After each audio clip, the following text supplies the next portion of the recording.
السلام علیکم ورحمۃ اللہ وبرکاتہ۔ یہ دارالسلام اسٹوڈیو ہے۔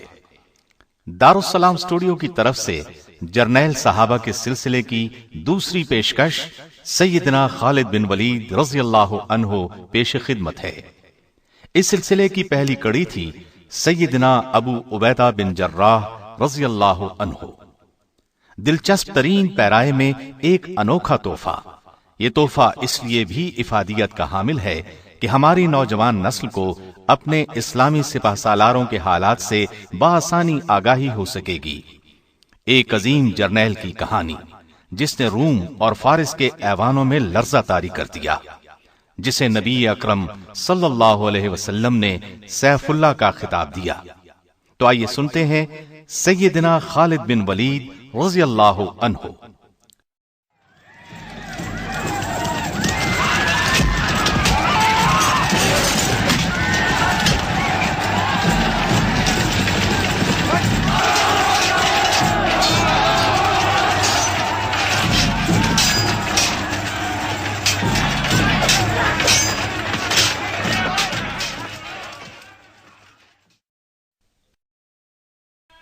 اللہ کی راہ میں جہاد کرو جیسا کہ جہاد کرنے کا حق ہے، اسی نے تمہیں برگزیدہ بنایا ہے اور تم پر دین کی کسی بات میں تنگی نہیں ڈالی، اور تمہارے لیے تمہارے باپ ابراہیم کا دین پسند کیا۔ اللہ نے پہلے یعنی پہلی کتابوں میں تمہارا نام مسلم رکھا تھا، اور اس کتاب میں بھی تمہارا یہی نام رکھا ہے۔ جو مسلمان گھروں میں بیٹھ رہتے اور لڑنے سے جی چراتے ہیں اور کوئی عذر نہیں رکھتے، وہ اور جو اللہ کی راہ میں اپنے مال اور جان سے لڑتے ہیں، وہ دونوں برابر نہیں ہو سکتے۔ اللہ نے مال اور جان سے جہاد کرنے والوں کو بیٹھ رہنے والوں پر درجے میں فضیلت بخشی ہے، اور گو نیک وعدہ سب سے ہے، لیکن اجر عظیم کے لحاظ سے اللہ نے جہاد کرنے والوں کو بیٹھ رہنے والوں پر فضیلت بخشی ہے۔ نبی اکرم صلی اللہ علیہ وسلم کا ارشاد ہے، کوئی شخص جنت میں داخل ہو جائے اور پھر اس سے کہا جائے کہ تو لوٹ کر دنیا میں چلا جا، ساری دنیا کی دولت اور حکومت تجھے دی جائے گی، تو وہ کبھی جنت سے نکل کر دوبارہ دنیا میں آنے پر راضی نہ ہوگا، سوائے شہید کے، جو یہ تمنا ظاہر کرے گا کہ مجھے دنیا میں بھیج دیا جائے تاکہ میں پھر جہاد کر کے شہید ہوں، اسی طرح 10 مرتبہ زندہ کر کے دنیا میں بھیجا جاؤں، پھر شہید ہو کر آؤں، کیونکہ اللہ کی راہ میں شہید ہونے والا بڑے اعزاز و اکرام کا مشاہدہ کرے گا۔ نبی صلی اللہ علیہ وسلم نے یہ بھی فرمایا، میری تمنا ہے میں اللہ تعالی کی راہ میں قتل کیا جاؤں اور پھر مجھے زندہ کیا جائے، پھر قتل کیا جاؤں، پھر زندہ کر دیا جائے، پھر قتل کیا جائے۔ قرآن کریم کی آیات اور احادیث مبارکہ آپ نے ملاحظہ فرمائی، ان سے جہاد کی فضیلت بخوبی واضح ہے۔ تو کیوں نہ آج اسلام کے ایک عظیم مجاہد سیدنا خالد بن ولید رضی اللہ عنہ کی زندگی کے حیرت انگیز، چونکا دینے والے اور جہاد کی روح کو بیدار کر دینے والے واقعات سنیں۔ آپ کا جواب یقیناً ہاں میں ہوگا، تو پھر سنیے۔ سیدنا خالد بن ولید غزوہ احد میں ابھر کر سامنے آئے۔ یہ اس وقت کفار مکہ کے لشکر میں شامل تھے اور ایک دستے پر سالار تھے۔ نبی کریم صلی اللہ علیہ وسلم نے احد کے میدان میں ایک چھوٹی پہاڑی پر، جسے جبل عینین یا جبل رمات کہتے ہیں، 50 کے قریب تیر اندازوں کو مقرر فرمایا تھا۔ احد پہاڑ اور اس پہاڑی کے درمیان ہموار میدان ہے جہاں یہ جنگ ہوئی۔ اس پہاڑی پر تیر اندازوں کو اس لیے مقرر فرمایا تھا تاکہ دشمن پیچھے سے حملہ نہ کر سکے۔ احد کی لڑائی شروع ہوئی، مسلمان بے جگری سے لڑے اور کفار کے پاؤں اکھڑ گئے، وہ بدحواس ہو کر بھاگے، مسلمان ان کا پیچھا کرنے لگے اور مال غنیمت لوٹنے لگے۔ ایسے میں پہاڑی پر موجود تیر انداز دستے نے بھی پہاڑی چھوڑ دی اور مال غنیمت لوٹنے کے لیے میدان کی طرف دوڑ پڑے۔ اگرچہ نبی کریم صلی اللہ علیہ وسلم نے انہیں تاکید فرمائی تھی تم لوگ اس پہاڑی سے نہ ہٹنا، لیکن انہوں نے خیال کیا یہ حکم اس وقت تک کے لیے تھا جب تک کفار شکست کھا کر بھاگ نہ کھڑے ہوں۔ ان کے سالار عبداللہ بن زید نے انہیں روکا بھی تھا، لیکن وہ نہ رکے۔ وہ اپنے چند ہمراہیوں کے ساتھ وہیں کھڑے رہے۔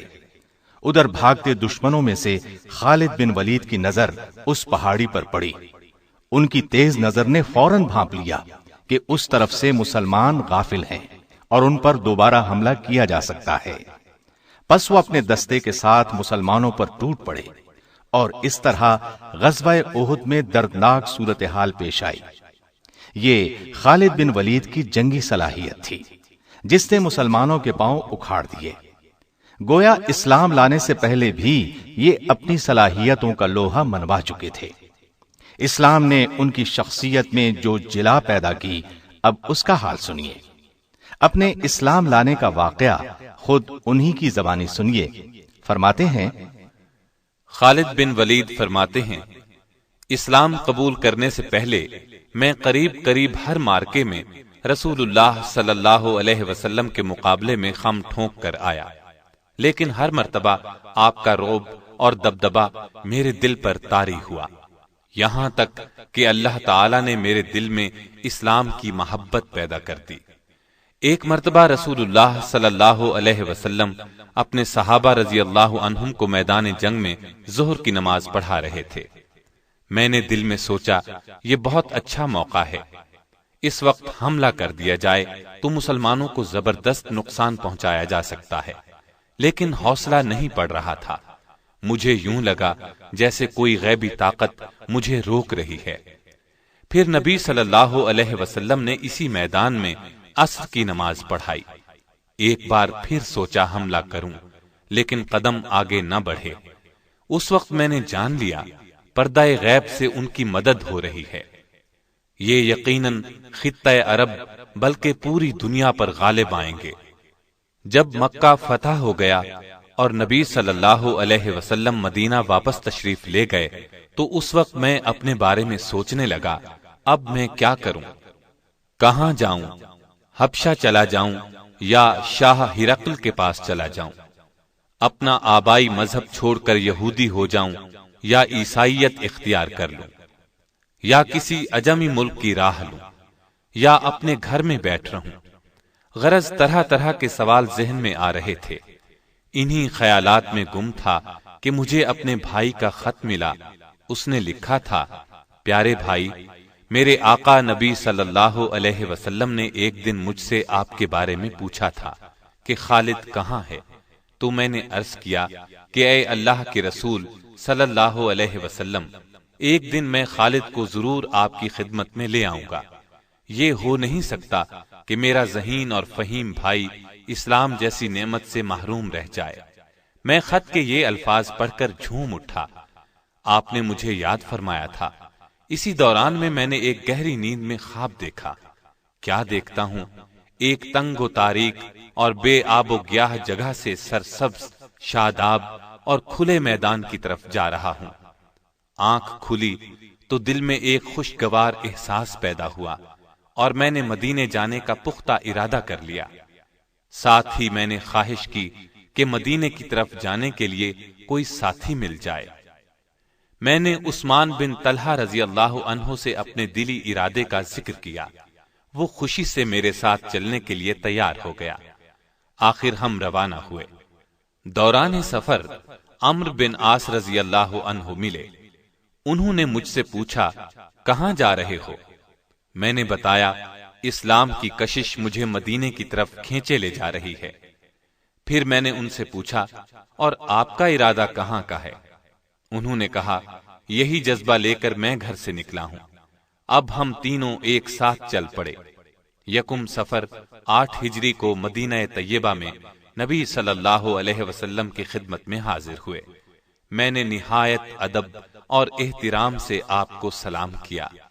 آپ نے مسکراتے ہوئے میرے سلام کا جواب دیا۔ میں نے کلمہ پڑھ کر اسلام میں داخل ہونے کا اعلان کیا۔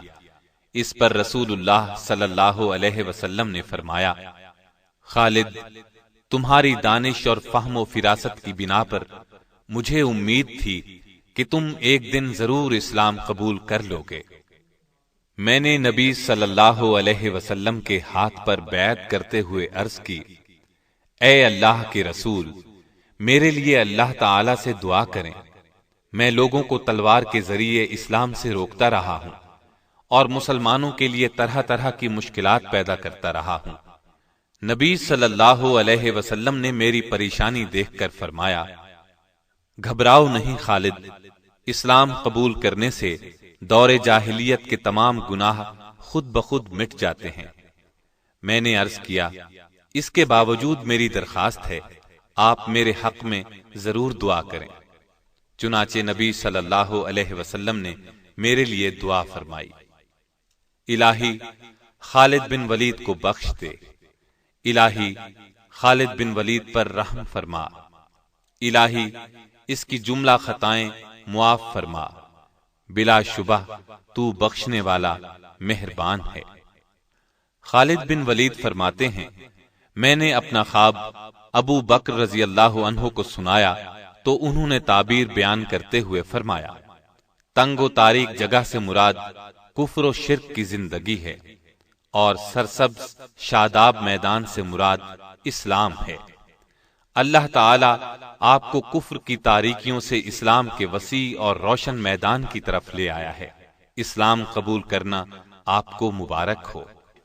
خالد بن ولید کسی خوف یا لالچ کی بنیاد پر اسلام میں داخل نہیں ہوئے تھے۔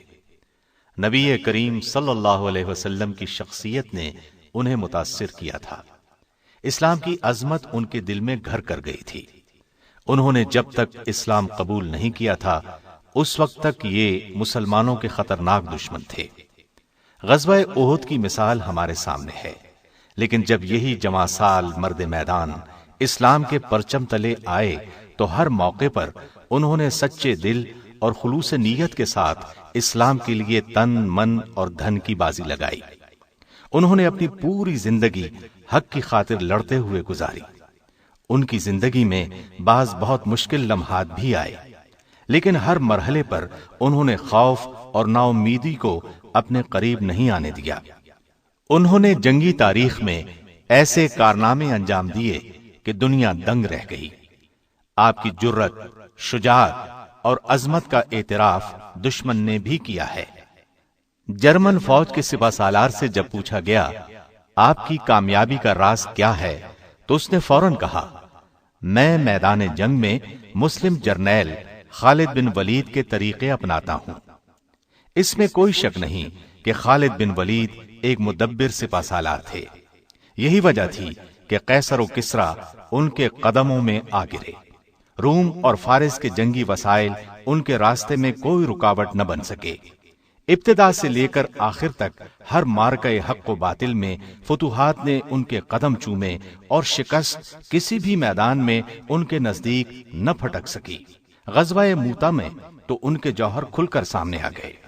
ہوا یوں کہ نبی کریم صلی اللہ علیہ وسلم نے اپنے ایک جان نثار صحابی سیدنا حارث بن عمیر ازدی رضی اللہ عنہ کو خط دے کر وادی بصرہ کے حکمران حارث بن ابی شمر غسانی کی طرف روانہ کیا۔ ابھی وہ شام کے صوبے بلقا کی موتا نامی بستی میں پہنچے تھے کہ صوبے کے گورنر شرابیل بن عمرو غسانی کو ان کی آمد کی اطلاع ہو گئی۔ اس نے انہیں گرفتار کر کے بے دردی سے شہید کر دیا۔ یہ غمناک خبر جب نبی کریم صلی اللہ علیہ وسلم تک پہنچی تو آپ بہت رنجیدہ ہوئے۔ اس کے علاوہ 15 صحابہ پر مشتمل ایک تبلیغی جماعت سرزمین شام میں مصروف تھی۔ ان تمام صحابہ کو دھوکہ دے کر بے دردی سے شہید کر دیا گیا۔ انہی ایام میں شاہ روم نے مدینہ منورہ پر چڑھائی کی دھمکی دی۔ ان تمام اسباب کی وجہ سے نبی اکرم صلی اللہ علیہ وسلم نے سیدنا زید بن حارثہ کی قیادت میں ایک لشکر روانہ کیا اور ساتھ ہی ارشاد فرمایا کہ اگر جنگ کے دوران زید شہید ہو جائیں تو جعفر بن ابی طالب کو سپہ سالار بنایا جائے۔ وہ شہید ہو جائیں تو عبداللہ بن رواحہ کو قائد بنایا جائے، وہ بھی شہید ہو جائیں تو مجاہدین اپنی مرضی سے قائد منتخب کر لیں۔ نبی کریم صلی اللہ علیہ وسلم نے لشکر کے لیے سفید رنگ کا پرچم بنایا اور سیدنا زید بن حارثہ کے حوالے کیا۔ لشکر کو آپ نے یہ وصیت کی کہ جس مقام پر حارث بن عمیر ازدی شہید ہوئے وہاں پڑاؤ کریں اور اللہ سے مدد طلب کرتے ہوئے ڈٹ کر دشمن کا مقابلہ کریں، اور دیکھنا کسی سے بدعہدی نہ کرنا، نہ خیانت کرنا، کسی بچے، بوڑھے یا عورت کو قتل نہ کرنا، اور نہ کسی گوشہ نشین راہب کی گردن اڑانا، کسی عمارت کو منہدم کرنا، نہ کوئی درخت کاٹنا۔ لشکر اسلام نبی کریم صلی اللہ علیہ وسلم سے یہ ہدایات لے کر اپنی منزل کی طرف روانہ ہوا۔ سرحدی صوبے بلقا پہنچا تو معلوم ہوا شاہ روم ہرقل نے ان مٹھی بھر مسلمانوں کے مقابلے کے لیے ایک بہت بڑا لشکر بھیجا ہے اور وہ میدان میں پڑاؤ ڈالے بیٹھا ہے۔ چنانچہ مجاہدین راستہ بدل کر موتا کے مقام پر پہنچ گئے۔ مجاہدین کی کل تعداد 3000 تھی، جبکہ رومیوں کا لشکر 2 لاکھ تھا۔ مسلمانوں نے بہت بے جگری سے دشمن کا مقابلہ کیا، گھمسان کا رن پڑا۔ سیدنا زید بن حارثہ نے اپنی قائدانہ ذمہ داری کا احساس کرتے ہوئے بہت زوردار حملہ کیا، اپنی مٹھی بھر فوج کے ساتھ چاروں طرف سے دشمن پر ٹوٹ پڑے۔ دشمن کی صفوں کو چیرتے ہوئے آگے ہی بڑھتے چلے گئے، یہاں تک کہ دیوانہ وار لڑتے ہوئے، بہادری کے جوہر دکھاتے ہوئے اور دشمن کو گاجر مولی کی طرح کاٹتے ہوئے بالآخر شہید ہو گئے۔ ان کے بعد سیدنا جعفر بن ابی طالب نے اسلام کا جھنڈا ہاتھ میں لے لیا، گھوڑے کو ایڑ لگائی اور آنن فانن دشمن کے لشکر کے درمیان میں پہنچ گئے، ان پر ٹوٹ پڑے اور تلوار کے جوہر دکھانے لگے۔ دشمنوں کو قتل کرتے رہے اور آگے بڑھتے رہے۔ ایک دشمن کے وار سے دایاں بازو کٹ گیا تو جھنڈا بائیں بازو میں پکڑ لیا، دشمن نے بایاں بازو بھی کاٹ دیا۔ آپ نے جھنڈے کو اپنے بچے کھچے بازوؤں کے سہارے سنبھالے رکھا، گرنے نہیں دیا۔ اس نے تاک کر تیسرا وار کمر پر کیا، آپ لڑکھڑائے اور زمین پر گر گئے۔ اس طرح آپ بھی شہادت کے رتبے پر فائز ہوئے۔ ان کے بعد نبی کریم صلی اللہ علیہ وسلم کے ارشاد کے مطابق سیدنا عبداللہ بن رواحہ نے جھنڈا سنبھالا۔ یہ بھی بہادری اور جواں مردی کے جوہر دکھاتے ہوئے شہید ہو گئے۔ مسلسل 3 جرنیلوں کی شہادت کے بعد مسلمانوں کے حوصلے پست ہوتے محسوس ہوئے۔ لشکر اسلام کا جھنڈا گر چکا تھا، ہر طرف پریشانی کا عالم طاری تھا۔ مجاہدین یوں بھی تعداد میں بہت کم تھے۔ ایسے نازک وقت میں سیدنا ثابت بن ارقم نے جھنڈا اٹھا لیا اور بلند آواز میں بولے، اے بھائی خالد بن ولید، مہربانی کر کے اس جھنڈے کو آپ اپنے ہاتھ میں لے لیجئے۔ اس مشکل ترین وقت میں آپ ہی قیادت کا فریضہ سر انجام دے سکتے ہیں۔ اس پر سیدنا خالد بن ولید نے فرمایا، آپ جھنڈا اپنے پاس رکھیے، آپ مجھ سے افضل ہیں، آپ نے غزوہ بدر میں بھی حصہ لیا ہے، لہذا لشکر اسلام کی قیادت آپ کا حق ہے۔ ان کی بات سن کر ثابت بن ارقم نے کہا، میدان کارزار میں اپنی جواں مردی کے جوہر دکھانے میں آپ سے بہتر اس لشکر میں کوئی نہیں۔ اللہ کی قسم، یہ جھنڈا میں نے آپ کے ہاتھ میں دینے کے لیے ہی اٹھایا ہے۔ مجھ سمیت سبھی کی خواہش ہے کہ ان سنگین حالات میں یہ ذمہ داری آپ سنبھالیں۔ یہ کہہ کر انہوں نے بلند آواز میں کہا، مجاہدو، کیا تم خالد بن ولید کو اپنا سپہ سالار تسلیم کرتے ہو؟ سب نے یک زبان ہو کر کہا، ہاں، ہم خوشی سے ان کی سپہ سالاری میں لڑنے کے لیے تیار ہیں۔ یہ صورتحال دیکھتے ہوئے سیدنا خالد بن ولید نے اللہ کا نام لے کر جھنڈا اپنے ہاتھ میں لے لیا۔ دشمن کے مقابلے میں مجاہدین کی تعداد آٹے میں نمک کے برابر تھی۔ مجاہدین کی کمان ہاتھ میں لیتے ہی سیدنا خالد بن ولید نے یہ حکمت عملی اختیار کی کہ چند گھڑ سواروں کے ذمے یہ کام لگایا کہ لشکر سے پیچھے ہٹ کر صرف گھوڑے دوڑاتے رہیں۔ انہوں نے جب یہ کام شروع کیا تو وہاں گرد و غبار اٹھنے لگا۔ رومی لشکر یہ صورت دیکھ کر خوفزدہ ہو گیا۔ اس نے خیال کیا کہ مسلمانوں کو کمک پہنچ گئی ہے، اس لیے ان کے حوصلے پست ہونے لگے۔ خالد بن ولید نے اپنی فوج کو پیچھے سرکانا شروع کیا اور بڑی احتیاط اور حفاظت سے اپنے لشکر کو دشمن کے نرغے سے نکال لائے، ورنہ اسلامی فوج پوری طرح رومی فوج کے نرغے میں آ چکی تھی۔ پھر انہوں نے دوسرے دن لڑائی شروع ہوتے ہی زوردار حملہ شروع کیا۔ رومیوں کے پرخچے اڑانے لگے۔ ان کے ہاتھ سے اس روز 9 تلواریں ٹوٹیں۔ مسلمانوں کے لشکر کو ان کے نرغے سے نکال کر لے آنا سیدنا خالد بن ولید کا ایک بہت بڑا کارنامہ تھا، کیونکہ رومی فوج 60 گنا تھی اور مسلمان فوج کا نقصان بھی کم سے کم ہوا۔ مدینہ پہنچنے پر ان کا زبردست استقبال ہوا اور نبی کریم صلی اللہ علیہ وسلم نے انہیں سیف اللہ یعنی اللہ کی تلوار کا لقب دیا۔ آپ کے ذہن میں یقیناً سوال ابھر رہا ہوگا کہ اسلام لاتے ہی جنہوں نے یہ کارہائے نمایاں انجام دے ڈالے، وہ اسلام لانے سے پہلے کیسے تھے، کیا کرتے رہے؟ تو آئیے ہم ایک نظر ان کی اسلام سے پہلے کی زندگی پر بھی ڈال دیں۔ عرب کے تپتے ریگستان میں آپ نے پرورش پائی، بچپن ہی سے فنون سپاہ گری کی طرف متوجہ ہو گئے۔ ان کی جنگ جویانہ صلاحیتوں کو دیکھتے ہوئے قوم کی حفاظت ان کے سپرد کی گئی۔ گھڑ سواری کی تربیت بھی لی تھی۔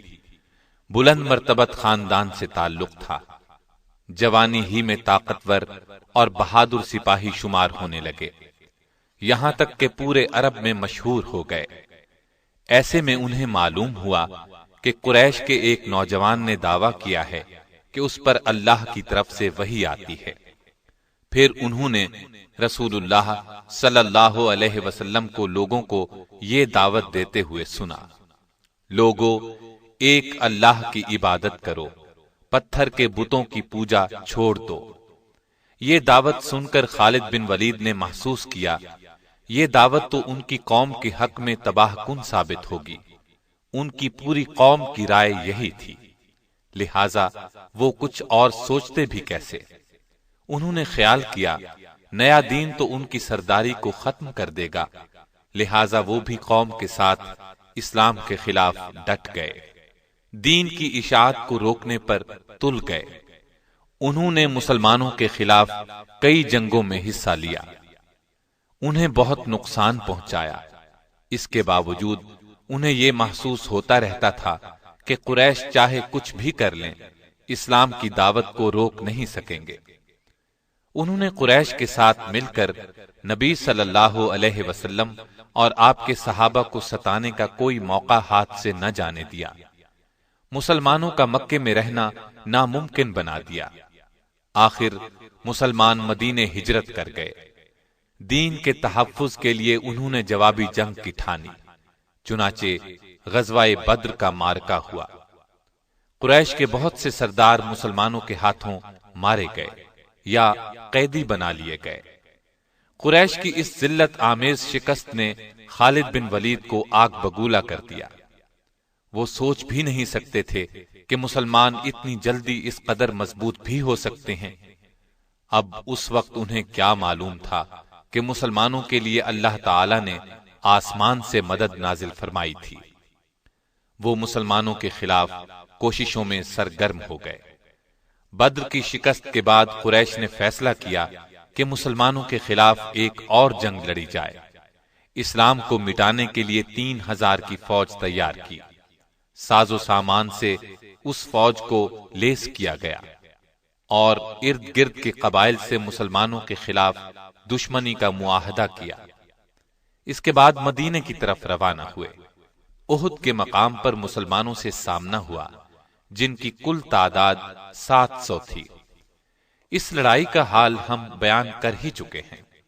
اس میں ان کے جوہر کھل کر سامنے آئے تھے، لیکن قریش نے اس موقع سے فائدہ نہ اٹھایا۔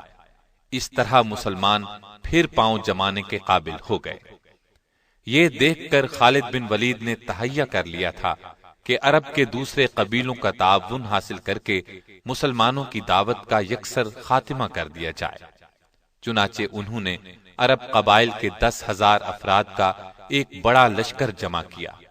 اسی لیے اس جنگ کو جنگ احزاب کہا جاتا ہے۔ احزاب عربی میں حزب کی جمع ہے، جس کے معنی گروہ کے ہیں، یعنی اس موقع پر سارے اسلام دشمن گروہ اور قبیلے جمع ہو گئے تھے۔ عرب قبیلوں اور اسلام دشمن طاقتوں پر مشتمل اس لشکر نے مدینے کی طرف پیش قدمی کی۔ خالد اور قریش کے دوسرے لوگوں نے طے کیا تھا کہ وہ مدینے کو لوٹ لیں گے اور مسلمانوں کو غلام بنا کر مکے واپس لے جائیں گے۔ خالد بن ولید کو اس بات کا علم نہیں تھا کہ جنگ احد میں مسلمانوں کی شکست کا سبب کیا تھا۔ 50 سواروں میں سے بعض نے رسول اللہ صلی اللہ علیہ وسلم کی ہدایت پر عمل نہیں کیا تھا۔ اسی کا نتیجہ شکست کی صورت میں نکلا تھا۔ یہ لشکر مدینے کے مضافات میں پہنچا تو خالد بن ولید اور ان کے ساتھی یہ دیکھ کر حیرت زدہ رہ گئے کہ مسلمانوں نے شہر کو بچانے کے لیے اس کے ارد گرد ایک چوڑی خندق کھود لی ہے۔ خالد ایک تجربہ کار جنگجو ضرور تھے، لیکن یہ عسکری تدبیر ان کے لیے بالکل نئی چیز تھی۔ ان لوگوں نے بار بار خندق پار کرنے کی کوشش کی، لیکن ہر بار ناکام ہوئے۔ مسلمان پوری طرح چوکس تھے۔ جس طرف سے بھی خندق پار کرنے کی کوشش کی گئی، مسلمان آڑے آئے اور ایسے ہر دشمن کا صفایا کرتے رہے جو خندق پار کرنے کی کوشش کرتا تھا۔ محاصرے کو جب 1 ماہ گزر گیا اور کچھ بن نہ پڑا تو خالد بن ولید مایوس ہو گئے۔ انہیں یقین تھا کہ مسلمان ہتھیار نہیں ڈالیں گے۔ پھر اللہ کے حکم سے تیز آندھی چلی، اس نے کفار کو تتر بتر کر دیا، خیمے اڑا کر رکھ دیے۔ لشکر میں ہولناک افراتفری مچ گئی۔ خالد بن ولید نے انہیں روکنے کی کوشش کی، ان کا حوصلہ بڑھانے کی کوشش کرتے رہے، لیکن وہ لوگ اچھی طرح محسوس کر چکے تھے کہ مسلمان ہتھیار نہیں ڈالیں گے۔ آخر قریش بھاگ کھڑے ہوئے۔ دشمنوں سے نجات پانے کے بعد رسول اللہ صلی اللہ علیہ وسلم اور صحابہ کرام نے عمرے کا ارادہ فرمایا۔ وہ معمولی ہتھیاروں کے ساتھ اس امید پر مکے کی طرف روانہ ہوئے کہ قریش انہیں عمرے سے نہیں روکیں گے، لیکن جب یہ لوگ مکے کے نزدیک پہنچے تو وہ آڑے آئے۔ انہوں نے خیال کیا مسلمانوں کی آمد ان کے لیے خطرہ ہے۔ ایسے میں خالد بن ولید کچھ سواروں کے ساتھ آگے بڑھے اور حدیبیہ کے مقام پر مسلمانوں کا راستہ روک لیا۔ انہوں نے مسلمانوں کو للکارا، لیکن وہ تو گھر سے لڑنے کے لیے نہیں آئے تھے، لہذا خاموش رہے۔ آخر رسول اللہ صلی اللہ علیہ وسلم نے قریش کے ساتھ ایک صلح نامہ طے کیا۔ طے یہ پایا کہ مسلمان اور قریش مکہ 10 سال تک نہیں لڑیں گے، اور یہ کہ مسلمان اب واپس مدینے چلے جائیں، آئندہ سال عمرہ کرنے کے لیے آئیں۔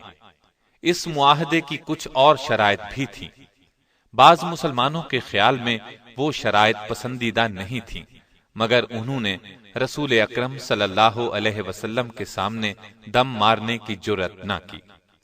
بعد میں یہ بات ثابت ہو گئی کہ صلح کی شرائط مسلمانوں کے حق میں بہت مفید ثابت ہوئی تھیں۔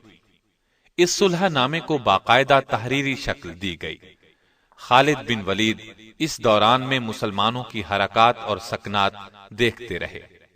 وہ دیکھ رہے تھے کہ مسلمان کس طرح رسول اللہ پر جان چڑکتے ہیں۔ انہوں نے اس حد تک کسی کو کسی کا احترام کرتے نہیں دیکھا تھا۔ اسلام کی دعوت دینے کے وہ کس قدر شوقین تھے، یہ بھی انہیں اندازہ ہوا۔ اس روز کے بعد سے ان پر ایک مایوسی کی حالت طاری ہو گئی۔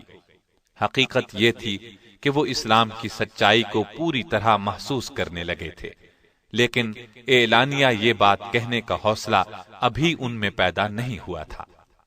آخر کار انہوں نے محسوس کر لیا کہ اب تک وہ جس راستے پر چلتے رہے ہیں اس میں سوائے تاریکی کے اور کچھ نہیں ہے۔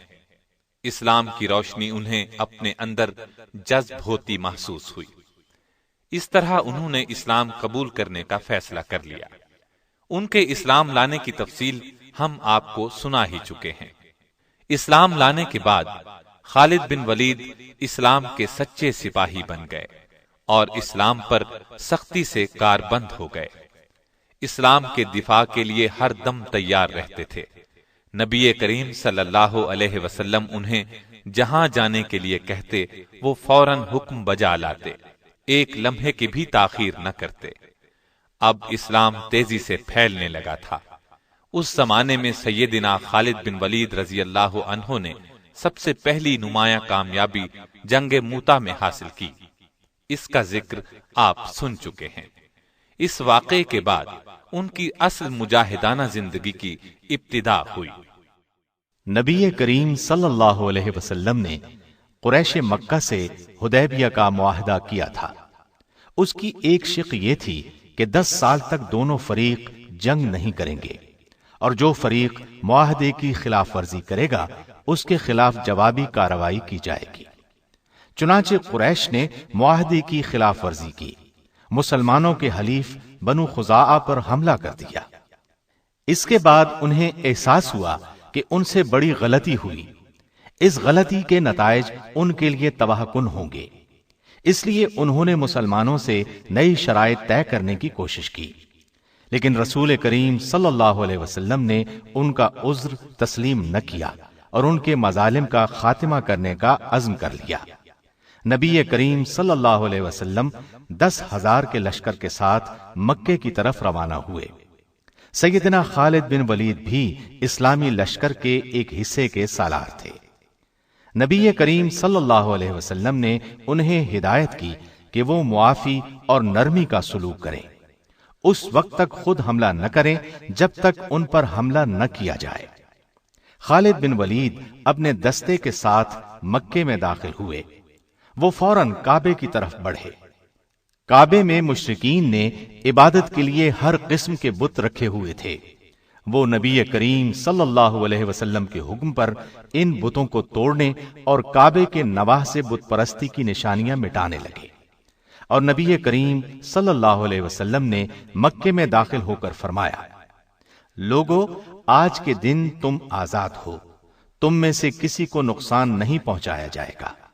آپ صلی اللہ علیہ وسلم کا یہ اعلان سن کر خالد بن ولید نے محسوس کیا کہ نبی کریم صلی اللہ علیہ وسلم کس قدر عظیم انسان ہیں۔ جن لوگوں کے لیے آج عام معافی کا اعلان فرما رہے ہیں، کل انہی لوگوں نے آپ کو طرح طرح سے ستایا تھا، ظلم کے پہاڑ توڑے تھے اور ہر قسم کی زیادتی کی تھی، زیادتیاں کرنے میں کوئی کسر اٹھا نہ رکھی تھی۔ پھر انہوں نے دیکھا اسلام کا پرچم مکے کی ہر عمارت پر لہرا رہا تھا، فضا اللہ اکبر کی صداؤں سے گونج رہی تھی۔ ایسا منظر اس سرزمین نے پہلے کبھی نہیں دیکھا تھا۔ خالد بن ولید دوسرے صحابہ رضی اللہ عنہم کے ساتھ اللہ کے حضور سر بسجود ہو گئے، اس کی اس نعمت کا شکر ادا کرنے لگے جو مسلمانوں کو عطا کی گئی تھی۔ خالد بن ولید رسول اللہ صلی اللہ علیہ وسلم کے بہت نزدیک رہے۔ انہوں نے اسلام کے دشمنوں کے خلاف ہر جہاد میں حصہ لیا۔ نبی کریم صلی اللہ علیہ وسلم نے فتح مکہ کے بعد محسوس کیا کہ قبیلہ حوازن اسلام کے راستے میں رکاوٹ بن رہا ہے۔ آپ نے 12,000 مجاہدین کے ساتھ ان لوگوں پر چڑھائی کی اور انہیں سبق سکھایا۔ خالد بن ولید اس غزوے میں بھی شریک رہے۔ وہ عرب قبائل کو اسلام کے دائرے میں لانے کی تگ و دو کرتے رہے۔ مکے کے ارد گرد کے قبائل پر غلبہ پانے کے بعد مدینہ واپس تشریف لائے اور حج کی تیاری شروع کر دی۔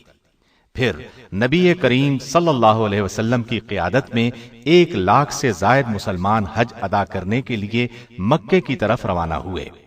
سیدنا خالد بن ولید بھی آپ کے ساتھ تھے۔ انہوں نے میدان عرفات میں نبی کریم صلی اللہ علیہ وسلم کا خطبہ بہت غور سے سنا اور سمجھ گئے کہ آپ کی رحلت کا وقت قریب آ پہنچا ہے۔ حج کے سفر سے واپسی پر نبی کریم صلی اللہ علیہ وسلم علیل ہو گئے۔ تمام صحابہ رضی اللہ عنہم بہت اداس تھے۔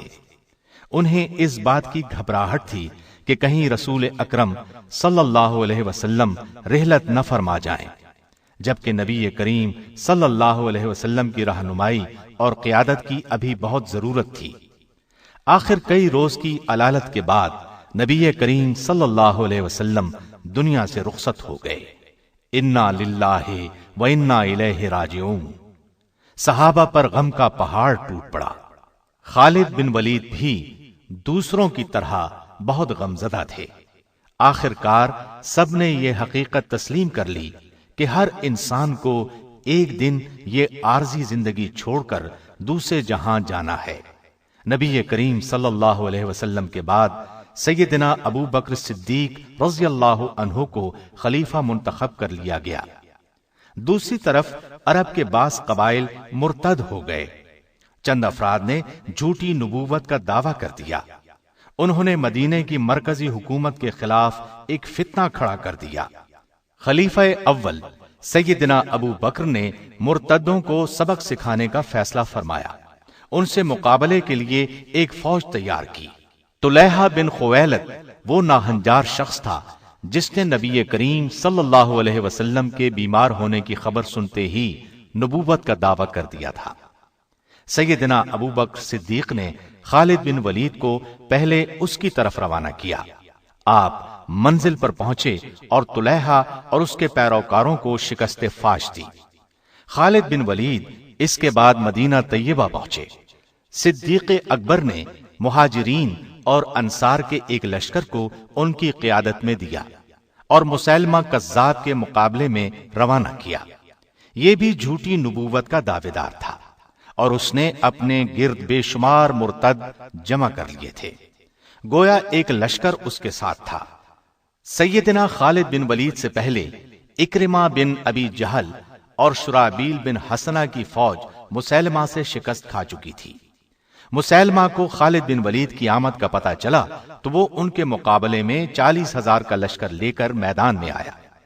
دونوں فوجیں آپس میں ٹکرائیں، گھمسان کا رن پڑا، زبردست جنگ ہوئی، لیکن مسیلمہ کے لشکر میں کسی کمزوری کے آثار نظر نہ آئے۔ آخر سیدنا خالد بن ولید نے ایک جنگی حکمت عملی اختیار کی۔ پورے لشکر کو قبائل کی بنیاد پر تقسیم کیا، ہر قبیلے کا ایک کمانڈر نامزد کیا اور سب سے فرمایا جان توڑ کر لڑنا۔ اب میں دیکھوں گا کہ کون سا قبیلہ جنگ میں پسپائی اختیار کر رہا ہے اور کون سا پیش قدمی کر رہا ہے۔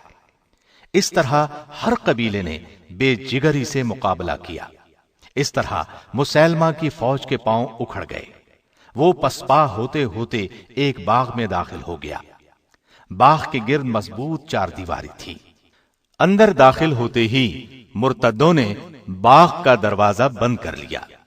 دروازہ انتہائی مضبوط تھا، اس کو توڑنا آسان نہیں تھا۔ دوسری طرف دیوار بہت اونچی تھی، اس کو پھلانگ جانا بھی ممکن نہیں تھا۔ مسلمانوں نے باغ کو چاروں طرف سے گھیر دیا اور دروازہ توڑنے کی کوشش کی، لیکن دروازہ نہ ٹوٹا۔ یہ صورتحال دیکھ کر ایک صحابی سیدنا برا بن عازب نے جذبہ جہاد سے سرشار ہو کر اپنے ساتھیوں سے کہا، مجھے اٹھا کر دیوار کے اوپر سے باغ میں پھینک دو۔ مسلمانوں نے ایسا ہی کیا، ان کو ہاتھوں اور پیروں سے پکڑ کر جھولا دیا اور اچھال دیا۔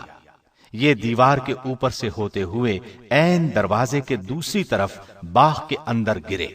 یہ نڈر، پھرتیلا، بہادر، جفاکش اور جانباز صحابی فضا میں لہراتا باغ میں گرا تو مسیلمہ کی فوج میں بھگدڑ مچ گئی۔ انہوں نے خیال کیا کہ نہ جانے آسمان سے کیا بلا نازل ہوئی ہے، لیکن سیدنا برا بن عازب نے فوراً دروازہ کھول دیا۔ دروازے کا کھلنا تھا کہ لشکر اسلام نعرہ تکبیر لگاتا ہوا دشمن پر ٹوٹ پڑا۔ ایک بار پھر گھمسان کی لڑائی شروع ہو گئی۔ مسیلمہ کذاب وحشی بن حرب کے ہاتھوں مارا گیا۔ یہ وہی وحشی بن حرب ہیں جن کے ہاتھوں غزوہ احد میں سیدنا حمزہ رضی اللہ عنہ نبی کریم صلی اللہ علیہ وسلم کے پیارے چچا نے جام شہادت نوش فرمایا تھا۔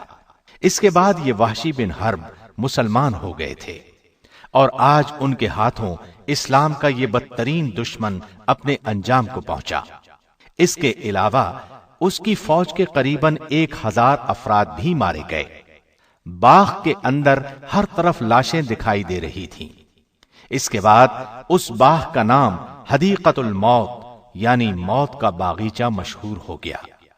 اس جنگ کو جنگ یمامہ کہا جاتا ہے۔ سرزمین عراق پر سیدنا خالد بن ولید کی قیادت میں پہلی جنگ ذات السلاسل لڑی گئی۔ اسے جنگ حزیر بھی کہا جاتا ہے۔ حزیر خلیج فارس کے قریب واقع ہے۔ مدینے سے بصرہ جاتے ہوئے پہلے حزیر آتا ہے۔ یہاں کا حاکم ہرمز تھا۔ یہ ایران کی حکومت کے ماتحت تھا۔ اس کی ٹوپی میں ہیرے جڑے ہوئے تھے۔ سیدنا خالد بن ولید 10,000 مجاہدین کے ساتھ عراق کی جانب روانہ ہوئے۔ عراق کی سرحد پر پہنچے تو سیدنا مثنی بن حارثہ 8,000 مجاہدین کے ساتھ ان سے آ ملے۔ اب خالد بن ولید نے لشکر کو 3 حصوں میں تقسیم کیا۔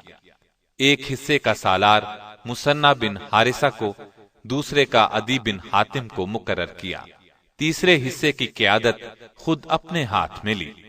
ادھر ہرمز نے اپنی فوج کی صف بندی اس طرح کی کہ دائیں اور بائیں حصے پر شاہی خاندانوں کے جفاکش شہزادے بطور سالار مقرر کیے۔ میدان جنگ میں جمے رہنے کے لیے تمام فوجی جوانوں نے اپنے آپ کو زنجیروں میں باندھ لیا۔ عربی میں زنجیروں کو سلاسل کہتے ہیں۔ اسی مناسبت سے اس جنگ کا نام جنگ ذات السلاسل مشہور ہوا۔ جنگ شروع کرنے سے پہلے سیدنا خالد بن ولید نے ایرانیوں کو اسلام کی دعوت دی۔ ان کے انکار پر آخر جنگ کا آغاز ہوا۔ ہرمز کی فوج نے اس میدان میں پہلے پہنچ کر دریا پر قبضہ کر لیا تھا۔ سیدنا خالد بن ولید نے یہ دیکھ کر اپنی فوج کو صحرا کی طرف پیش قدمی کا حکم دیا۔ وہاں سورج آگ اگل رہا تھا۔ آخر کار وہ کاظمہ نامی مقام پر پہنچ گئے۔ اس طرح انہوں نے دشمن کو پانی کے چشمے چھوڑنے پر مجبور کر دیا۔ آخر دشمن سے ٹکراؤ ہوا۔ ہرمز ان کے مقابلے میں آیا۔ خالد بن ولید نے اس پر ایسا کاری وار کیا کہ وہ اپنے ہی خون میں نہا کر گھٹنوں کے بل گرا۔ ہرمز کے قتل سے ایرانی فوج کا جوش جاتا رہا۔ مسلمانوں کا رعب ان کے دلوں میں بیٹھ گیا۔ اس کے بعد پرجوش حملوں کی تاب نہ لا کر وہ منتشر ہو گئے۔ فارسیوں کا بہت زیادہ نقصان ہوا۔ مسلمانوں نے ان کا تعاقب کیا اور بے شمار فارسیوں کو تہس نہس کر دیا۔ اس طرح انہیں مسلمانوں کے ہاتھوں شرمناک شکست سے دوچار ہونا پڑا۔ اس جنگ کی نمایاں بات یہ تھی کہ خالد بن ولید نے دشمن کی جنگی حکمت عملی کو ناکام بنا دیا اور انہیں اپنی حکمت عملی کے تحت لڑنے پر مجبور کر دیا۔ جنگ کے بعد انہوں نے مدینے میں مال غنیمت میں شامل ایک ہاتھی بھی بھیجا۔ مدینے کے لوگوں نے زندگی میں پہلی بار ہاتھی دیکھا۔ وہ اس قدر ڈیل ڈول والے عجیب و غریب جانور کو دیکھ کر حیران رہ گئے۔ اس لڑائی میں ہرمز کی ایک ٹوپی بھی ہاتھ لگی۔ اس ٹوپی میں نہایت بیش قیمت ہیرے جواہرات جڑے ہوئے تھے۔ مال غنیمت کی تقسیم کے وقت یہ ٹوپی سیدنا خالد بن ولید کے حصے میں آئی۔ اس کی قیمت کا اندازہ لگایا گیا۔ وہ قریباً 1,00,000 درہم کی ثابت ہوئی۔ پے در پے فتوحات نے جہاں کفار کے اندر ہلچل مچا دی تھی، وہاں مسلمانوں کے حوصلے بہت بلند کر دیے تھے۔ مسلمانوں کا سیل رواں کسی کے روکے رک نہیں رہا تھا۔ بلا شبہ یہ دور مسلمانوں کی تاریخ کا تابناک ترین دور تھا۔ ہیرا اور اب اللہ کے درمیان دریائے فرات کے کنارے الیس نامی علاقہ ہے۔ عراق میں آباد عرب قبائل نے ایرانیوں کے ساتھ مل کر اسلامی لشکر کا مقابلہ کرنے کا پروگرام ترتیب دیا۔ یہ قبائل مسلمانوں سے پے در پے شکست کھانے کے بعد مسلمانوں کے خلاف بپھرے ہوئے تھے، چنانچہ اس علاقے میں جمع ہوئے۔ ادھر سیدنا خالد بن ولید نے اس مقام پر پہنچ کر دشمن پر حملہ کیا۔ دشمن کے لشکر میں نامی گرامی شاہ سوار مالک بن قیس موجود تھا۔ وہ آپ کے مقابلے پر آیا، آپ نے ایک ہی وار میں اسے ڈھیر کر دیا۔ یہ منظر دیکھ کر دشمن فوج پر ہیبت طاری ہو گئی۔ لشکر کے لیے کھانا تیار تھا، لیکن ان پر ایسا خوف طاری ہوا کہ کھانا میدان میں چھوڑ کر بھاگ نکلے۔ اس کھانے میں سفید چپاتیاں تھیں جن سے مسلمان ناآشنا تھے۔ انہوں نے ایسا کھانا پہلی مرتبہ دیکھا تھا۔ مسلمانوں نے بھاگتے ہوئے دشمن کا تعاقب کیا اور انہیں کاٹتے چلے گئے۔ اس لڑائی کو جنگ الیس کہتے ہیں۔ کافروں کے 70,000 کے قریب آدمی مارے گئے۔ اس کے بعد سیدنا خالد بن ولید ہیرا کی طرف متوجہ ہوئے۔ عرب قبائل کو قابو میں رکھنے کے لیے ضروری تھا کہ ہیرا پر قبضہ کیا جائے، اس لیے اس عظیم جرنیل نے ہیرا کا رخ کیا۔ یہ علاقہ بھی دریائے فرات کے کنارے واقع تھا۔ سیدنا خالد بن ولید نے کشتیوں کے ذریعے راستہ طے کیا۔ ادھر ہیرا کے گورنر کو اسلامی لشکر کی پیش قدمی کا علم ہوا۔ اس نے اپنے بیٹے کی کمان میں بہت سے جنگجو روانہ کیے تاکہ مسلمانوں کی پیش قدمی کو ہیرا سے پہلے ہی روک دیا جائے۔ گورنر کا بیٹا خالد بن ولید کے مقابلے میں آیا، وہ ان کے ہاتھوں قتل ہوا۔ بیٹے کے قتل کی خبر سن کر گورنر گھبرا گیا اور قلعے میں بند ہو گیا۔ ہیرا میں بہت مضبوط اور عالیشان قلعے تعمیر کیے گئے تھے تاکہ ضرورت کے وقت ان کو اپنی حفاظت کے لیے کام میں لایا جائے۔ لہذا اہل ہیرا مجاہدین سے خوف زدہ ہو کر قلعے میں چلے گئے۔ مجاہدین نے بھی قلعے کا محاصرہ کر لیا۔ ایک دن اور ایک رات محاصرہ جاری رہا۔ آخر کسی طرح چند مجاہدین قلعے میں داخل ہو گئے۔ اہل ہیرا پہلے ہی حوصلہ ہار چکے تھے، اس لیے صلح پر آمادہ ہو گئے۔ انہوں نے سالانہ 1,90,000 درہم جزیہ ادا کرنا قبول کیا، اور یہ بھی طے ہوا کہ اہل ہیرا مجاہدین کے لیے ایران کے خلاف جاسوسی کی خدمات انجام دیں گے۔ طے پایا کہ مجاہدین ان کی عبادت گاہوں کو کوئی نقصان نہیں پہنچائیں گے۔ سیدنا خالد بن ولید نے 1 سال ہیرا میں قیام کیا۔ اس 1 سال کے عرصے میں ارد گرد فوجی دستے بھیج کر نمایاں کامیابیاں حاصل کی۔ سیدنا خالد بن ولید کی دیرینہ خواہش تھی کہ اسلامی ریاست کی شمالی سرحدوں پر رومیوں کا قلع قمع کیا جائے، چنانچہ انہوں نے 36,000 کا لشکر جمع کیا۔ دلیر اور تجربہ کار سالاروں کو اس کی قیادت سونپی۔ لشکر کو کئی دستوں میں تقسیم کیا۔ انہیں حکم دیا کہ الگ الگ دستوں کی صورت میں آگے بڑھیں اور یرموک کے مقام پر جا ملیں۔ اسلامی لشکر جب طے شدہ پروگرام کے مطابق یرموک کے مقام پر جمع ہوا تو پتہ چلا کہ ان کے مقابلے میں 2 لاکھ کا لشکر سفارا ہو چکا ہے۔ اسلامی لشکر کے سالاروں نے آپس میں مشورہ کیا اور اس نتیجے پر پہنچے کہ دانش مندی کا تقاضا یہ ہے کہ خلیفہ کو اس صورتحال کی اطلاع دی جائے۔ مدینے میں سیدنا ابو بکر صدیق کو صورتحال کا علم ہوا تو انہوں نے خالد بن ولید کی طرف قاصد روانہ کیا۔ وہ اس وقت عراق کے محاذ پر تھے۔ قاصد کے ذریعے انہیں خلیفہ کا پیغام ملا کہ وہ شام پہنچ کر رومیوں کے خلاف اسلامی لشکر کی قیادت کرے۔ خالد بن ولید روانہ ہو گئے۔ ان کا سفر بہت مشکل تھا۔ صحرا میں سے سفر کرتے ہوئے وہ اپنے 8,000 سپاہیوں کے ساتھ آخر یرموک میں موجود اسلامی لشکر سے جا ملے۔ انہوں نے احتیاط سے صورتحال کا جائزہ لیا، لڑائی کا باقاعدہ منصوبہ تیار کیا۔ انہوں نے دیکھا کہ اسلامی لشکر 4 سالاروں کے تحت بٹا ہوا ہے، اس وجہ سے ایک متحدہ جنگ لڑنا مشکل ہوگا۔ انہوں نے سالاروں سے مشورہ کیا، انہیں قائل کیا کہ سب دستے اکٹھے کر لیں تاکہ کامیاب لڑائی لڑی جا سکے۔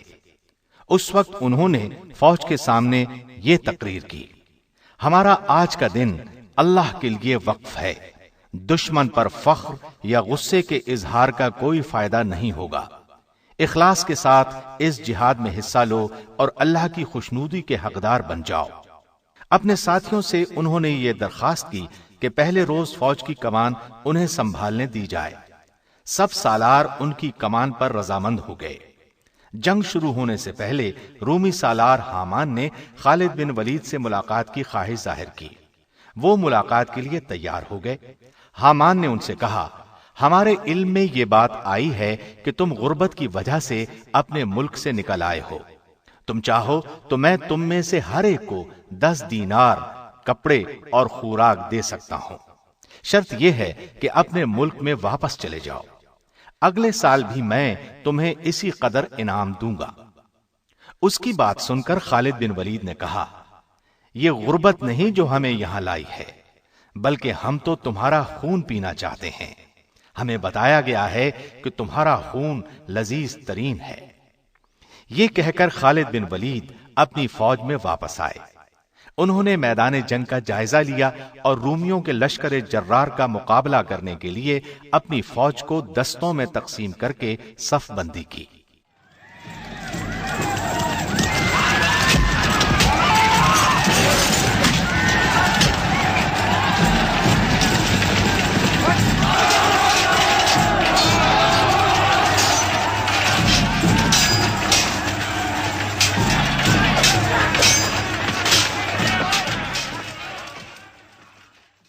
یرموک میں جب تلواریں تلواروں سے ٹکرائیں تو فضا اللہ اکبر کے نعروں سے گونج اٹھی، سر کٹ کٹ کر گرنے لگے، انسانی جسم گھوڑوں کے سموں تلے کچلے جانے لگے۔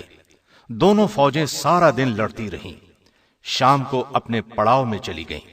دوسرے دن اسلامی لشکر نے رومی فوج کے قلب پر حملہ کیا اور ان کی صفیں درہم برہم کر دیں۔ بلاخر رومیوں کے پاؤں اکھڑ گئے، انہوں نے پیٹھ دکھائی اور بھاگنے لگے۔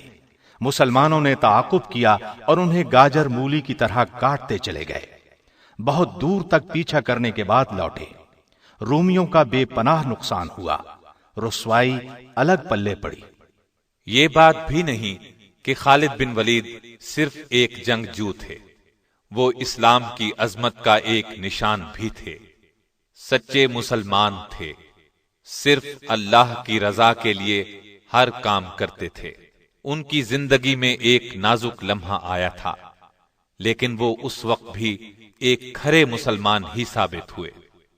یرموک کی یہ لڑائی ہو رہی تھی، جنگ کا میدان گرم تھا۔ ایسے میں مدینے سے ایک قاصد آ پہنچا۔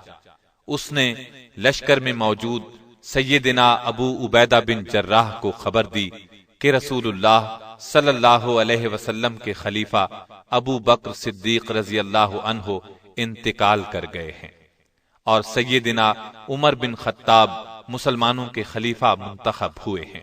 انہوں نے خالد بن ولید کو لشکر کی کمان سے معزول کر دیا اور آپ کو ان کی جگہ سپہ سالار مقرر کیا ہے۔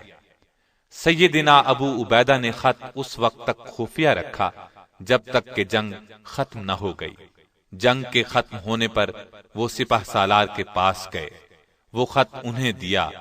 انہوں نے خط پڑھا اور پوچھا، یہ خط کب آیا تھا؟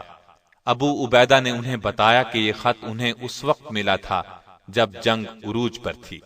انہوں نے پوچھا، آپ نے خط مجھے اس وقت کیوں نہ دیا؟ ابو عبیدہ نے کہا، وہ وقت خط دینے کے لیے مناسب نہیں تھا۔ سیدنا خالد بن ولید نے ان کی تعریف کی، آگے بڑھ کر ان کی پیشانی چوم لی۔ اس وقت ان کی آنکھوں میں آنسو تیر رہے تھے۔ انہوں نے اسی وقت فوج کی کمان ان کے سپرد کر دی، پھر ان کی قیادت میں ایک سپاہی کی حیثیت سے لڑتے رہے۔ پہلے کی طرح کفر کے خلاف جہاد میں سرگرم رہے، یہاں تک کہ مسلمانوں نے فلسطین اور اردن کے تمام علاقے فتح کر لیے۔ انہوں نے رومیوں کو ان علاقوں سے نکال باہر کیا۔ رومی بادشاہ ہرقل کو اپنی فوج کی عبرتناک شکست کی خبر ملی تو وہ اپنے فوجی پڑاؤ ہمس کو چھوڑ کر واپس قسطنطنیہ چلا گیا۔ اس نے شام کو ہمیشہ کے لیے خیر باد کہہ دیا۔ یرموک کی لڑائی میں ایک دلچسپ واقعہ یہ پیش آیا کہ ایک رومی جرنیل جرجا نے سیدنا خالد بن ولید سے کہا، ایک بات تو بتاؤ، کیا تمہارے نبی پر آسمان سے کوئی تلوار نازل ہوئی تھی جو انہوں نے تمہارے ہاتھ میں تھما دی اور تمہیں سیف اللہ کہا جانے لگا؟ اس پر سیدنا خالد بن ولید نے فرمایا، اللہ تعالیٰ نے ہماری رہنمائی کے لیے ایک رسول بھیجا، ہم میں سے بعض نے ان کی تصدیق کی اور دل و جان سے ان کا ساتھ دیا، ان کی محبت کا دم بھرا، ان کے ہر حکم کے سامنے سر جھکا دیا، جبکہ بعض نے ان کی مخالفت پر کمر باندھ لی۔ پہلے میں بھی ایسے لوگوں میں شامل تھا، پھر اللہ تعالیٰ نے میرا دل اسلام کی طرف مائل کر دیا۔ میں رسول اللہ صلی اللہ علیہ وسلم کے دست مبارک پر بیعت کر کے دائرہ اسلام میں داخل ہو گیا۔ ایک موقع پر اللہ کے رسول صلی اللہ علیہ وسلم نے فرمایا، خالد تو اللہ کی تلوار ہے، تجھے اللہ نے کافروں کا قلع قمع کرنے کے لیے بنایا ہے۔ سو اس طرح میرا نام سیف اللہ مشہور ہو گیا۔ رومی جرنیل حامان نے پوچھا، تم کس چیز کی طرف دعوت دیتے ہو؟ انہوں نے جواب دیا، ہم اللہ کی توحید اور اس کی عبادت کی طرف بلاتے ہیں۔ اس نے پھر پوچھا، اگر آج کوئی شخص اسلام لے آئے تو کیا وہ اجر اور ثواب میں تمہارے درجے اور مقام کو پہنچ سکتا ہے؟ یہ سن کر خالد بن ولید نے فرمایا، یقیناً مجھ سے بھی 2 ہاتھ آگے بڑھ سکتا ہے۔ یہ سن کر رومی جرنیل نے فوراً کہا، تب پھر مجھے بھی مسلمان کر لیں۔ خالد بن ولید کو اس کی بات سن کر بہت خوشی ہوئی، اسے غسل کرنے کی ہدایت دی۔ غسل کے بعد اسے کلمہ شہادت پڑھایا۔ اس نے 2 رکعت نماز ادا کی، اپنی فوج پر لعنت بھیجی، پھر اسلامی لشکر میں شامل ہو کر بے جگری سے لڑتا رہا، یہاں تک کہ جام شہادت نوش کر گیا۔ اسلام قبول کرنے کے بعد اس نے بس یہی 2 رکعت ادا کی۔ عجیب خوش قسمت انسان تھا۔ اس لڑائی کے دوران مجاہدین کا جذبہ جہاد اور شہادت کا شوق دیکھنے کے قابل تھا۔ سیدنا اکرمہ بن ابی جہل رضی اللہ عنہ جوش اور جذبے کے عالم میں بولے، میں اسلام قبول کرنے سے پہلے کسی بھی مارکے میں پیٹھ پھیر کر نہیں بھاگا، تو آج اسلام کے دشمنوں کے مقابلے میں کیسے بھاگ سکتا ہوں؟ ساتھیو، آؤ شہادت کا شوق دل میں بسا کر آگے بڑھیں۔ یہ کہا اور چند ساتھیوں کے ساتھ دیوانہ وار دشمنوں کی صفوں کو چیرتے ہوئے رومی لشکر کے عین درمیان میں پہنچ گئے۔ اس طرح دشمن کے نرغے میں آ گئے، بلا کی تیزی سے تلوار چلانے لگے، دشمنوں کو کاٹتے چلے گئے، ان پر بھی چاروں طرف سے تلواریں برس رہی تھیں۔ آخر جام شہادت نوش کر کے بہشت بری میں پہنچ گئے۔ خالد بن ولید نے کافروں کے خلاف بے شمار جنگیں لڑیں، اسلام کے لیے اپنا سب کچھ وقف کر دیا۔ تمام تر تجربے اور ذہانت سے کام لیتے ہوئے اللہ کا نام بلند کرنے کی ہر ممکن کوشش کی، اور عین ان دنوں میں جبکہ ان کی سپہ سالاری کا جادو سر چڑھ کر بول رہا تھا، جب ان کی جنگی تدبیریں اچھے اچھوں کے چھکے چھڑا رہی تھیں، جب وہ فتوحات پر فتوحات حاصل کرتے ہوئے آگے ہی آگے بڑھتے چلے جا رہے تھے، اور ان کے آگے باندھا جانے والا ہر بند گھاس پھوس کی مانند اڑتا چلا جا رہا تھا، امیر المومنین سیدنا عمر فاروق رضی اللہ عنہ کا حکم انہیں ملتا ہے۔ خط کے الفاظ تھے، آپ کو اسلامی لشکر کی سپہ سالاری سے معزول کیا جاتا ہے۔ یہ خبر چھوٹی سی خبر نہیں تھی، یہ خط کوئی معمولی خط نہیں تھا، ایک ایسے زبردست عظیم سپہ سالار کی معزولی کا حکم تھا جسے نبی کریم صلی اللہ علیہ وسلم نے اپنی زبان مبارک سے سیف اللہ کا خطاب دیا تھا۔ اس خط میں ان کی معزولی کا حکم تھا۔ اس اللہ کے بندے نے اس حکم کو انتہائی صبر، سکون اور رضامندی سے قبول کیا۔ شکایت کا ایک لفظ بھی اس کی زبان سے نہ نکلا۔ معلوم ہوا کہ وہ تو صرف اللہ کی رضا کے لیے لڑ رہے تھے، سپہ سالاری کے لیے نہیں، نام و نمود کے لیے نہیں۔ سپہ سالاری سے معزول ہونے کے بعد انہوں نے یہ نہیں کیا کہ سب کچھ چھوڑ کر اپنے گھر آ گئے۔ انہوں نے ایک سچے مجاہد کی حیثیت سے اسلام کے دشمنوں سے لڑائی پھر بھی جاری رکھی۔ سیدنا عمر فاروق سے جب اس حیرت انگیز اور انوکھے فیصلے کے بارے میں پوچھا گیا، ان سے سوال کیا گیا، آپ نے خالد بن ولید کو کیوں معزول کر دیا؟ تو آپ نے جواب دیا، میں نے خالد بن ولید کو کسی غلطی یا جرم کی سزا کے طور پر معزول نہیں کیا، بلکہ میں نے یہ فیصلہ اس لیے کیا کہ کہ مسلمان کہیں یہ گمان نہ کر لیں کہ انہیں فتوحات خالد بن ولید کی وجہ سے ہو رہی ہیں۔ فتوحات ہمیں اللہ تعالیٰ کی مہربانیوں سے ہو رہی ہیں۔ بہرحال سپہ سالاری چھوڑ کر ایک عام سپاہی کی حیثیت سے لشکر میں شامل رہنا اور اسلام کے دشمنوں سے جنگ جاری رکھنا ان کا ایک ناقابل فراموش کارنامہ ہے۔ تاریخ ایسی مثالیں پیش کرنے سے قاصر ہے۔ یہ عظیم جرنیل اپنی زندگی میں شہادت کی تمنا کرتا رہا، زندگی بھر دشمن سے لڑتا رہا۔ اس کے جسم پر کوئی حصہ ایسا نہیں تھا جہاں زخم کا نشان موجود نہ ہو، لیکن اللہ کی قدرت، شہادت کی موت ان کے نصیب میں نہیں تھی۔ دشمن جس کا نام سن کر کانپ جاتا تھا، وہ اپنی زندگی کے آخری دنوں میں ہمس شہر میں بستر پر لیٹا تھا اور آنسو بہاتے ہوئے غمگین انداز میں کہہ رہا تھا، افسوس، آج میں بستر کی موت مر رہا ہوں۔ اللہ کی قسم، میں نے شہادت کے شوق میں بے شمار جنگیں لڑیں۔ میرے بدن کا کوئی جوڑ، کوئی حصہ ایسا نہیں جس پر تیر یا تلوار کے زخم کا نشان نہ ہو، لیکن مجھے شہادت کی موت نہ مل سکی۔ اور ان الفاظ کے ساتھ ہی ان کی روح پرواز کر گئی۔ انا للہ و انا الیہ راجعون۔ ان کے انتقال کی خبر جب امیر المؤمنین سیدنا عمر فاروق کو ملی تو آپ بہت رنجیدہ ہوئے، اور جب آپ کو پتہ چلا کہ انہوں نے ایک گھوڑا اور جنگ میں استعمال ہونے والے ہتھیاروں کے سوا پیچھے کچھ نہیں چھوڑا تو آنکھوں میں بے اختیار آنسو آ گئے اور فرمایا، خالد واقعی عظیم انسان تھا۔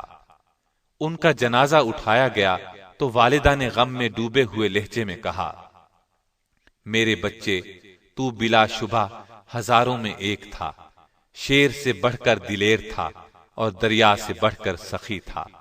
تو نے امت مسلمہ کا دفاع اسی طرح کیا جس طرح شیر اپنے بچوں کی حفاظت کرتا ہے۔ اللہ کا سایہ تم پر سدا رہے۔ میری دلی دعا ہے کہ آخرت میں تجھے راحت، آرام اور چین نصیب ہو۔ تو زندگی بھر میری آنکھوں کی ٹھنڈک اور دل کا سرور بنا رہا۔ اللہ تجھے آخرت میں خوشیاں نصیب کرے۔ بیٹا، میں تجھے رب کریم کے سپرد کرتی ہوں۔ خالد بن ولید رضی اللہ عنہ کو ہمس میں دفن کیا گیا۔ وہ آئندہ نسلوں کے لیے اس بات کی علامت بن گئے کہ اس زمانے کے مسلمان کس قدر دلیر اور بہادر تھے۔ آپ رضی اللہ عنہ نے 21 ہجری میں وفات پائی۔ اللہ تعالیٰ ان پر بے شمار رحمتیں نازل کرے، آمین۔ محترم سامعین، ابھی آپ دارالسلام اسٹوڈیو سے جرنیل صحابہ کے سلسلے کی دوسری پیشکش خالد بن ولید رضی اللہ عنہ سن رہے تھے۔ ہم اس قسم کے موضوعات منتخب کر کے ان کو کیسٹوں اور سی ڈیز کی صورت میں آپ تک پہنچا رہے ہیں۔ ہماری بے شمار کیسٹس اور سی ڈیز اس وقت مارکیٹ میں دستیاب ہیں اور ہم مزید موضوعات کو تلاش کر رہے ہیں۔ اس طرح یہ سلسلہ جاری و ساری رہے گا انشاءاللہ۔ دارالسلام اسٹوڈیو تلاوت قرآن مجید، ترجمہ، سیرت النبی، قصص الانبیاء، صحابہ کرام، ائمہ اعظام اور محدثین کے حالات و واقعات، نیز نماز، روزہ، حج اور دیگر عبادات کا صحیح طریقہ، بچوں اور عورتوں کے لیے انتہائی دلچسپ اور سچی کہانیاں، اور وہ سب کچھ جس سے نئی نسل کی تربیت اسلامی خطوط پر ہو سکے، آڈیو کیسٹس اور سیڈیز میں پیش کر رہا ہے۔ دارالسلام اسٹوڈیو دارالسلام پبلشرز اینڈ ڈسٹریبیوٹرز کا ایک حصہ ہے، جو اسلامی کتب کی اشاعت کا بین الاقوامی ادارہ ہے، جس کا ہیڈ آفس سعودی عرب کے دارالحکومت ریاض میں واقع ہے۔ پاکستان میں اس کا ایڈریس نوٹ کر لیں: دارالسلام اسٹوڈیو، 36 لوور مال، نزد سیکریٹریٹ سٹاف، لاہور۔